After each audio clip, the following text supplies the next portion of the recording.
Good morning from জমসনে এখন আছি হচ্ছে হোটেল ধৌলাগিরিতে। তো আগামীকাল আমরা বৃষ্টি, রোদ, অ্যাডভেঞ্চার, সাইট সিন সবের মধ্যে দিয়ে কাটিয়ে আমরা বিকাল 5টা নাগাদ পৌঁছেছিলাম জমসনে। আর তার সাথে তোমাদেরকে ভিডিও আগের পর্বে হয়তো দেখাতে পারিনি, কারণ জল হচ্ছিলো আর সব কিছু মোটামুটি এতটা লেভেলের ঠান্ডা হয়ে গেছিলো, সব কোনো কিছুই কাজ করছিল না। ইভেন আমরাও মানে হাত ফাত পুরো সেট, এখনও কিন্তু কোনো কাজ করছে না। এখন টেম্পারেচার হচ্ছে -2, সকালবেলা প্রায় 5:45 মতো বাজে। আর আমি এখানে এখন আছি প্রায় 1 ঘন্টা আগ থেকে। কারণ দৃশ্যটা তোমাদেরকে একবার দেখাই আজকের ভিডিও শুরু হওয়ার আগে।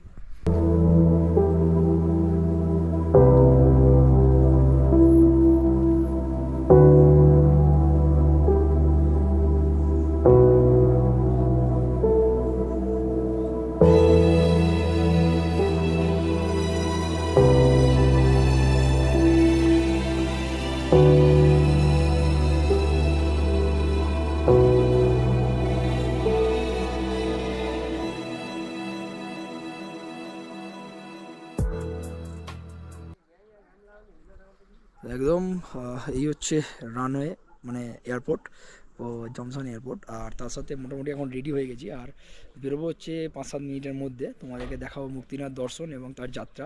ঘড়িতে সময় হচ্ছে প্রায় 6:43 আর বাইরে এখন চলছে -2।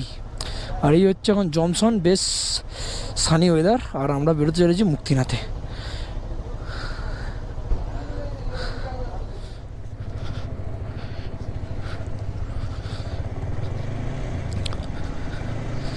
তো এই বেরিয়ে গেলাম কিন্তু মুক্তিনাথের উদ্দেশ্যে। আর চলো যেতে যেতে তোমাদের রাস্তার এক্সপিরিয়েন্স শেয়ার করব। আর জমসনে কিন্তু এখন চলছে -2 ডিগ্রি টেম্পারেচার। আর সকালের এই ছোট্ট ভিউটা তোমাদের কেমন লাগলো অবশ্যই কমেন্ট করে জানাবে।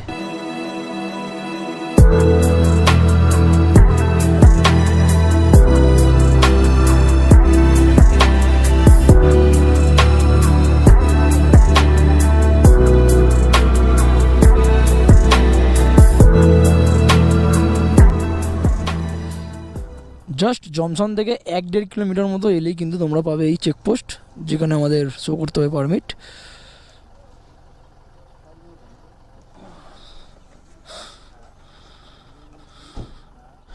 কি করলো?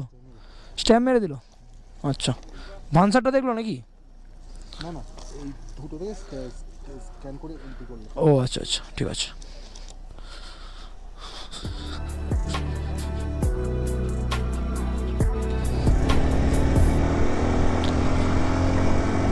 তো চেকপোস্ট থেকে মুক্তিনাথ হচ্ছে 21 কিলোমিটার, যা সময় লাগবে প্রায় 1 ঘন্টার কাছাকাছি। আর রাস্তা দেখেছো কি দারুণ রাস্তা।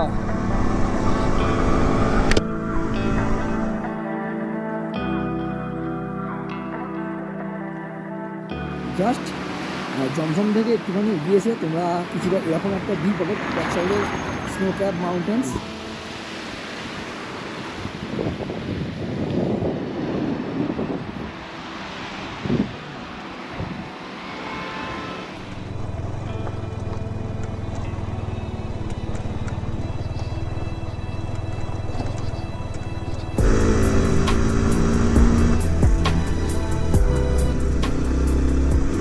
একদম কিন্তু রাস্তা খুব চড়াই শুরু হয়ে গেছে।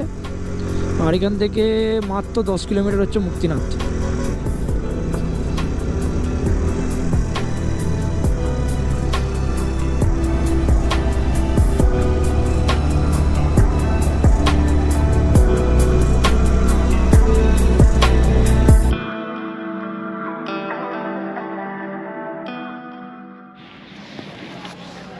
একদম এসে গেছি কিন্তু মুক্তিনাথ, একদম যে মেন যেখান থেকে শুরু হয় ট্রেকিংটা, সেখানে এখানে গাড়ি আমরা রেখে দিয়েছি পার্কিং করে। জাস্ট এটা দিয়ে গিয়ে হেঁটে হেঁটে আমাদের যেতে হবে ওখান দিয়ে, ওই যে যেমন লোক যাচ্ছে ওখান থেকে।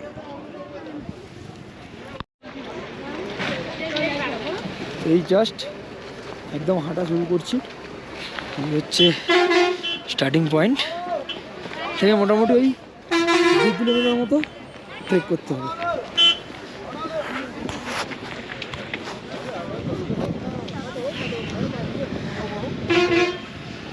কিছু বয়স্ক মানুষ যারা আসবেন বা যারা মনে করবেন যে হেঁটে উঠবেন না বা উঠবে না, তাদের জন্য এখানে এরকম ঘোড়ার ব্যবস্থা আছে, সাথে ডলিরও ব্যবস্থা আছে। এবার সেগুলো এখানে এসে এখানকার মতন কী রেট আছে না আছে জিজ্ঞাসা করে সেটা তোমাদেরকে ভাড়া করে নিতে হবে।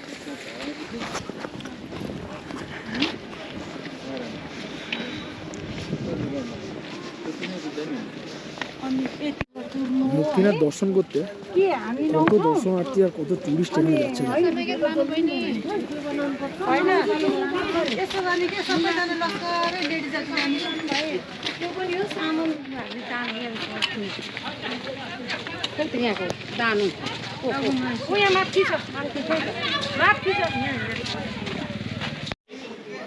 ওই যে সিঁড়ি দিয়ে ওখানে হচ্ছে মুক্তিনাথের মেইন গেট, ওখান থেকেও আবার হাঁটতে হবে। আর এই হচ্ছে ডলি নিয়ে চলে গেল, আর এই হচ্ছে এখান থেকে সিঁড়ি স্টার্টিং।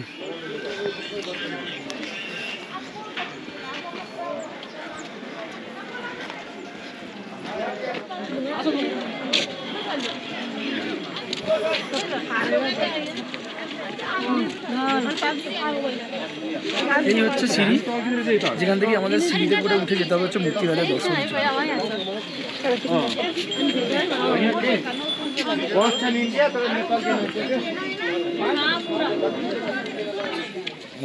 মোটামুটি হেঁটে ওঠার সিঁড়ি হচ্ছে এটা, যেতে উঠছি। আর ঘোড়া নিয়ে যারা যাচ্ছে তাদের জন্য এই পাশে রাস্তা হয়েছে, ঘোড়ার রাস্তা।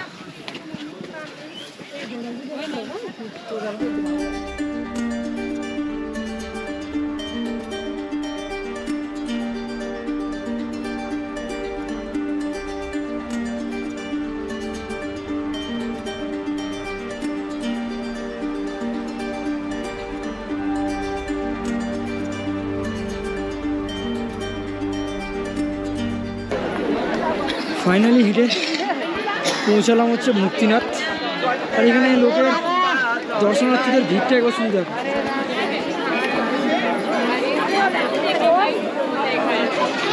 তো এটা হচ্ছে পাপকুণ্ড পুণ্যকুণ্ড যেটা বলে আর কি।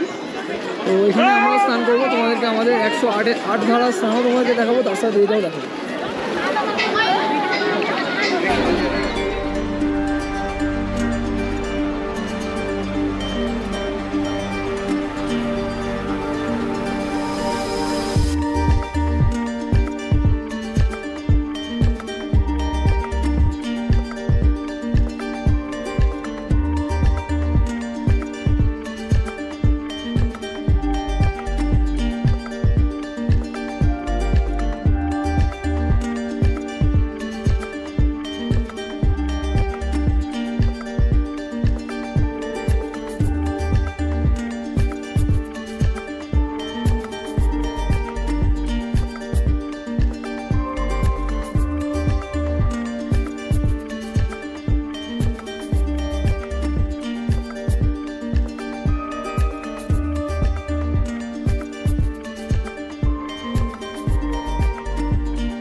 ফাইনালি চান করলাম, এখন 3 ডিগ্রি টেম্পারেচার চলছে, পুরো শরীর অবশ হয়ে গেছে। কথাটা কী বলে হচ্ছে আমি সেটা বলতে পারছি না, জাস্ট পুরো শরীর অবশ হয়ে গেছে, মাথা মাথা ঝনঝন করছে।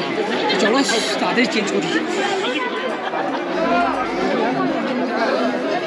তো ফাইনালি দর্শন করলাম এবং তার সাথে এখানে 108 ধারা এবং পাপকুণ্ড পুণ্যকুণ্ডতে কিন্তু জানি না জীবনে কী পাপ করেছি বা কতটুকু আরও পুণ্য করেছি, তবে এখানে এসে একটা চান করার পর আলাদাই কিন্তু একটা শান্তি পেলাম। প্রচুর পরিমাণে হাঁপাচ্ছি, আর আমি নর্মাল বিষ্ণুজির দর্শন করলাম, ভেতরে ঢুকতে পারিনি। আর ওই হচ্ছে নিচে মানে মুক্তিনাথ টেম্পল, এই সামনেটা। আর জাস্ট এই সিঁড়ি দিয়ে উঠে এখন এখানে এসে একটা গুম্ফাতে আর কি, মনাস্ট্রি টাইপের। তারপর এর সাথে এখনো একটা বুদ্ধ স্ট্যাচু আছে, তার সাথে আরও 2-1টা পয়েন্ট আছে, সেগুলো একটু ঘুরে নিচ্ছি আসছে।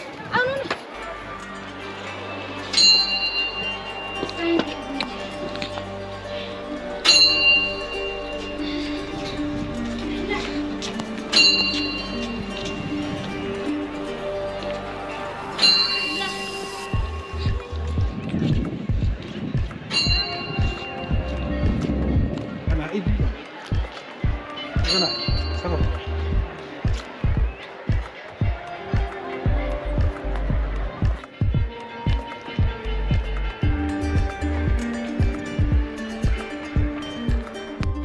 তো এই ছোট্ট একটা গুম্ফা মতো দেখে আর আমরা যাচ্ছি হচ্ছে ওই সামনেটা যেখানটা বরফ দেখা যাচ্ছে। তো সবিতা, তোমার কেমন এক্সপিরিয়েন্স হলো বলো আসি চান করে? ব্যাপক। আর কেমন লাগলো বলো চান করার পরে? সব থেকে বেশি ঠান্ডা। কত ডিগ্রিতে চান করলাম আমরা? 3 ডিগ্রিতে চান করলাম। চলো হেঁটে হেঁটে যাচ্ছি এই গেটটার ভেতর দিয়ে ওই ওপরটায়।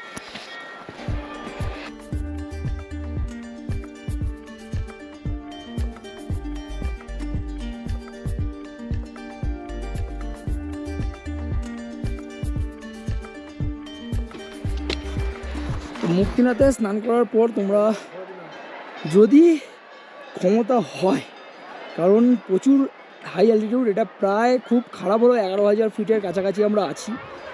আর এখানে যে সমস্ত লোকেরা আছে ওনাদের রিলিজিয়ান্স আছে, সব ধর্মের যে পতাকা মন্ত্র লেখা পতাকাগুলো পুরো পাহাড় ভর্তি করে দিয়েছে ওখানে। দেখো কি অসাধারণ লাগছে দেখতে।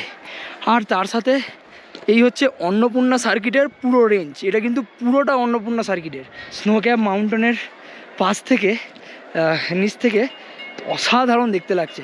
আর আমরা এখন যাব হচ্ছে ওই ওপরটায়। তো এই দেখো আমরা কতটা উপরে এসেছি, আর ওইখানে লোকজন গেছে, স্নো পেয়েছে, স্নো নিয়ে খেলাখেলি খেলছে। তো ওখানেই যাব। তার আগে এখানে একটু ব্যাগটা রেখে দিলাম, কারণ ব্যাগ নিয়ে ওখানে ওঠাটা অনেকটা হয়ে যাচ্ছে, টাফ হয়ে যাচ্ছে। আর এখানে এনাদের অনেক সমাধি মতো করা আছে, জাস্ট অসাধারণ অসাধারণ।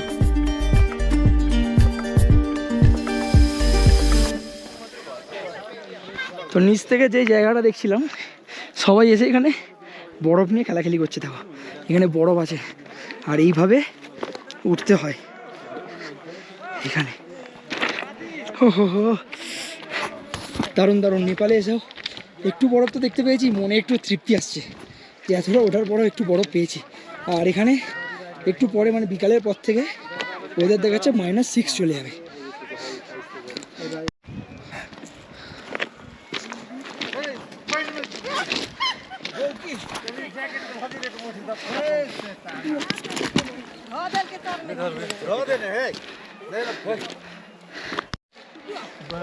তো এই পিকটাতে জাস্ট হালকা বরফ আছে, উঠলাম একটু হাঁপিয়ে যাচ্ছে, অনেকটাই উপরে। হয়তো আমরা উইন্টারে এলে হয়তো নিচে দিয়ে বরফ পেয়ে যেতাম।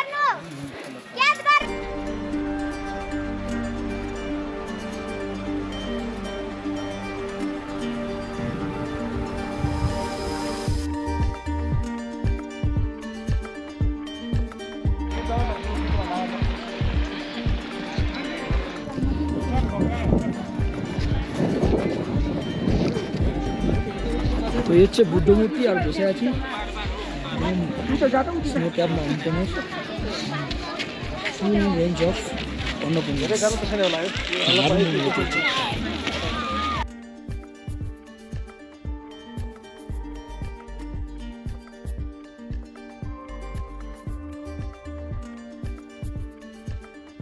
এখন ঘড়িতে সময় প্রায় 11:30, প্রায় ঘন্টা 3 কাটানোর পর আমরা এখন নেমে যাচ্ছি নিচের দিকে। এখন আমাদের যে সমস্ত টুকটাক সাইড সিনগুলো আছে সেগুলো আমরা কমপ্লিট করব।